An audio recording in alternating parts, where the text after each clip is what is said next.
दोस्तों, मूवी की शुरू होती है एक सुंदर पहाड़ी गांव से, जहां लीला नाम की एक औरत रहती थी। वो गांव इतना प्यारा था कि अक्सर वहां पर टूरिस्ट घूमने आया करते थे। वहीं आज भी दो लोग वहां पर आए थे, जिन्हें लीला ने देख लिया। लीला हर सुबह की तरह अपने कामों में लग गई और पूजा कर रही थी। तभी वहां जेस नाम के एक बंदे आ जाता है, जिसकी बुरी नजर लीला पर थी। वहीं लीला उसे बिल्कुल भी पसंद नहीं करती थी, इसलिए वो उससे ज्यादा बातें भी नहीं की। वो पूजा खत्म करने के बाद नदी किनारे कपड़े धोने बैठ गई। तभी वहाँ पर उसके पास दो टूरिस्ट लोग आए और पहाड़ का रास्ता पूछने लगे। वही टूरिस्ट में से एक लड़का और एक लड़की थी।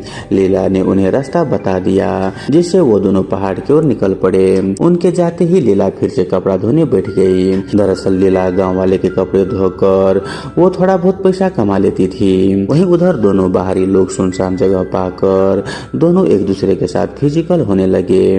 वहीं इसी बीच लीला भी अपने कपड़े धोकर घर लौट रही थी, लेकिन रास्ते में लीला उन दोनों को अस्त व्यस्त हालत में देख लिया, जिससे उसका मन भी बहकने लगा और वो खुद को टच करने लगी। लेकिन थोड़ी देर के बाद वो घर लौट आई और अपने कामों में लग गई। वहीं लीला के पति इथान, जो एक साल पहले एक एक्सीडेंट की वजह से वो ठीक से चल नहीं पाता, लीला भी उसके बहुत ही अच्छे से ख्याल रखती है और उसका बहुत ही सेवा करती थी। वहीं रात को इथन उससे बातें कर रहा था कि उसके टांगों का ऑपरेशन तो हो चुका है, लेकिन वो ठीक से चल नहीं पा रहा। डॉक्टर ने उसे थेरेपी लेने को कहा था, लेकिन थेरेपी के लिए उन्हें बहुत ही पैसे चाहिए था और इसी वजह से इथन बहुत ही उदास रहने लगा। लीला उसे दिलासा दिया कि वो बहुत ही जल्द पैसे जोड़कर उसकी थेरेपी करवाएगी, ताकि वो फिर से ठीक से चल सके। वहीं रात को वो अपने पति को करीब लाने की भी कोशिश की, लेकिन एक्सीडेंट के बाद इथन वो सब नहीं कर पा रहा था, इसीलिए लीला की चाहत अधूरी रह जाती थी। अब नेक्स्ट डे गांव में एक नया लड़का आया, जिसका नाम था काई। उसी दिन लीला रोज की तरह नदी किनारे कपड़े धो रही थी। तभी लीला के पास वो लड़का आया और पहाड़ी के रास्ता पूछने लगा। लीला ने उसे रास्ता तो बता दिया, लेकिन ये भी पूछा कि तुम अकेले क्यों हो।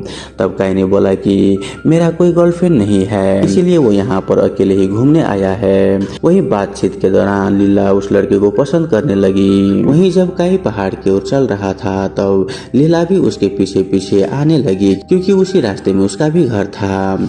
वहीं चलते चलते लीला के पैर में मोच आ गई, तो ये देखते ही काई तुरंत ही उसे सहारा दिया और उसकी मोच को ठीक कर दी। वहीं काई के छूते ही लीला के मन में भी हलचल होने लगा और वो दोनों करीब आ गए। अब नेक्स्ट सुबह लीला हिसाब कर रही थी अपने घर पर, तभी काई उसके घर पर पहुंच गया। अब काई को देखकर लीला बहुत ही हैरानी से पूछा कि वो यहाँ पर कैसे आया। तब काई ने बताया कि उसने गांव वालों से उसके घर के रास्ता पूछा था, क्योंकि अब उसे लीला से प्यार हो गया था। लीला ने उसे साफ साफ कह दिया कि वो शादीशुदा है और उसका पति अभी घर पर है। यह सुनकर काई चौंक गया, लेकिन फिर लीला ने उसे बताया कि उसका पति ठीक से चल नहीं सकता और लीला को उसके अपने पति को बहुत ही अच्छे से ख्याल रखना पड़ता है। यह सुनकर काई बोलता है कि वो शहर में थेरेपी करता है और वो उसके हस्बैंड के लिए मदद भी कर सकता है। वहीं उसकी बातें सुनकर लीला उसे अपने घर के अंदर बुला लेता है और वो अपने पति इथन से भी उसे मिलवाता है। उसने इथन से झूठ कहा कि काई यहाँ पर सिर्फ घूमने के लिए आया है और गांव वाले ने उसे थेरेपी के लिए उसके घर पर भेजा है। लीला की बात पूरी होते ही काई इथन के हाल पूछता है और उसे रिपोर्ट भी देखने के लिए मांगता है। फिर वो पूछता है कि यह हादसा कैसे हुआ। तब इथन ने बोला कि वो पीठ के पीछे पेड़ से गिर गया था। अब सब कुछ जानने के बाद वो इथन के टांगों को चेक करने लगता है। उसके बाद काई लीला के साथ घूमने लगा और उसे भरोसा दिलाया कि उसके हस्बैंड इथन का वो थेरेपी कल से ही शुरू कर देगा। इसके लिए वो कोई भी पैसा भी नहीं लेगा। यहाँ पर वो दोनों घूमते घूमते काई लीला को अपने टेंट तक ले आता है, जहाँ पर वो रहता था। वहाँ पर मौका पाकर दोनों ही फिजिकल होने लगता है, लेकिन पास में ही छिपा जेस ये सब कुछ देख रहा था और उसने उनकी वो वीडियो बना ली। अब अगले दिन से काई इथन के थेरेपी शुरू कर देता है। थेरेपी के दौरान लीला काई के पास ही खड़ी थी और मौका पाते ही वो उसके साथ छेड़खानी भी करती थी। वहीं उसके हस्बैंड इथन दर्द के मारे अपनी आंख बंद किया था, इसीलिए वो अपनी पत्नी की हरकत से अनजान थी। अब कुछ देर के बाद लीला नदी किनारे कपड़े धो रही थी कि तभी उसके पास जेस आ जाता है और वो आते ही उसने ने लीला को वो वीडियो दिखाता है जिसमें वो काय के साथ उसके बाहों में थी। वीडियो देखकर लीला उस पर चिल्लाने लगती है, लेकिन जेस पर उसका कोई भी असर नहीं पड़ रहा था। उसने धमकी दी कि अगर लीला उसकी बात नहीं मानी तो वो वीडियो उसके हस्बैंड इथन को दिखा देगा। यहाँ पर लीला ने जेस को समझाने की बहुत ही कोशिश की, मगर वो उसके बात कोई भी नहीं मानी और वो उसकी मजबूरी का फायदा उठाकर वो उसके साथ जबरदस्ती कर ली। वहीं इसी मजबूरी से लीला पूरी रात बेचैन रहती है। अब नेक्स्ट सुबह काय फिर से इथन का थेरेपी करने लगता है। वहीं हम देखते हैं कि उसका इलाज का अब असर भी दिख रहा था और अब इथन धीरे धीरे चलना भी शुरू कर दिया था। थेरेपी के बाद इथन आराम करने के लिए अपने रूम चले जाता है। वहीं बाहर काय और लीला दोनों ही बाहर आकर बातें करने लगे थे और बातचीत बढ़ते बढ़ते दोनों फिर से अपने काबू खो देते हैं और घर के बाहर ही वो दोनों फिजिकल होने लगते हैं। अब रात को हम देखते हैं कि इथन जाग रहा था। दरअसल वो लीला से कुछ बातें करना चाहता था, मगर उसे सोता देखकर वो उसे कुछ भी नहीं बोलता। अब अगली सुबह काई ने फिर से उसकी थेरेपी की। अब इथन जो है वो अब थोड़ा बहुत चलने लगा था, लेकिन उसके चेहरे पर उतना खुशी नहीं दिख रही थी। अब उसी बीच एक रात को लीला काई के साथ बाहर आकर बातें कर रहे थे। बातचीत के दौरान काई उसे पूछता है कि जब उसका पति पूरी तरीके से ठीक हो जाएगा तो उसका क्या होगा।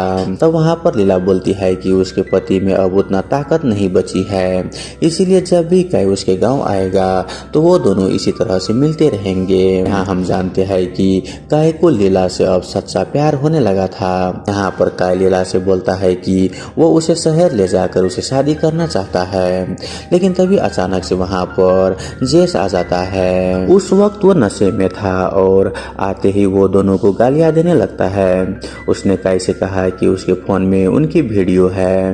पहले तो काई को यकीन नहीं हो रहा था, लेकिन जब जेस ने उसको वीडियो दिखाया तो वो वीडियो देखकर वो हैरान हो गया। इसके बाद जेस वहाँ पर लीला को अपने कपड़े खोलने के लिए बोला। दरअसल वो उसके साथ जबरदस्ती करना चाहता था, लेकिन लीला ये सब करने से साफ मना कर दिया। तब जाकर गुस्से में आकर जेस ने अपनी पॉकेट से बंदूक निकाल ली। अब बंदूक को देखकर लीला और काई दोनों ही बहुत ही ज्यादा डर जाते हैं। जेस ने काई को धक्का देकर किनारे लगा दिया और लीला को उसके कपड़े उतारने को कहा। यहाँ पर जेस के हाथ में बंदूक को देखकर दोनों ही मजबूर हो गए थे और हम देखते हैं कि जेस ने वहाँ पर लीला के साथ जबरदस्ती करने की कोशिश कर रहा था। वहीं ये सब कुछ काई के आंखों के सामने हो रहा था। काई उसे तो मदद तो करना चाहता था, लेकिन बंदूक उसी के तरफ तो नहीं थी। तभी अचानक पीछे से किसी ने जेस के ऊपर हमला कर देता है और वो और कोई नहीं बल्कि लीला के हस्बैंड इथन था। दरअसल इथन को पहले से ही शक हो गया था कि लीला और काई के बीच में कुछ चल रहा है, इसीलिए वो चुपके से वहाँ पर आया था। और हम जानते हैं कि जब लीला और काई उस दिन घर के बाहर ही दोनों फिजिकल हो रहे थे, उसी वक्त इथन ने इन दोनों को देख लिया था। वहीं ये सब देखकर उसे बहुत ही धक्का लगा, लेकिन लीला की खुशी के लिए उसने अपनी चुप्पी साध ली, क्योंकि हादसे के कारण उसमें उतना ताकत नहीं बचा था और वो लीला की ख्वाहिशों को पूरा नहीं कर पा रहा था। और इसी वजह से उसने अपनी वाइफ को किसी और के बाहों में देखकर भी कुछ भी नहीं बोला। और यहाँ पर आज इथन ने खुद ही इन दोनों को बता दिया कि उसे सब कुछ मालूम है, लेकिन वो अपनी वाइफ लीला के कारण चुप था। वहीं इथन की बात को सुनकर लीला और काई दोनों ही बहुत ही शर्मिंदा हो जाते हैं।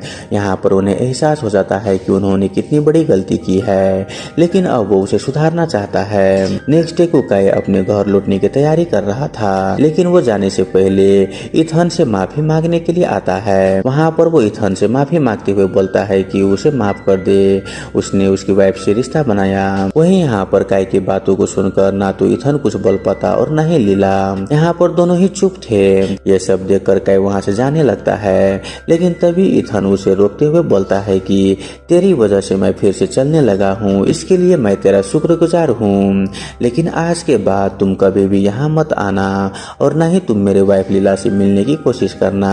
यहाँ पर इथन की बातों को सुनकर वो चुपचाप अपना सिर झुका देता है और वो जाने से पहले इथन से हाथ मिलाता है और वहाँ से वो चले जाता है। वहीं काई के जाते ही लीला अपने हस्बैंड से माफी मांगता है और उसे थैंक यू भी बोलता है कि उसने उसकी गलती के लिए माफ कर दिया।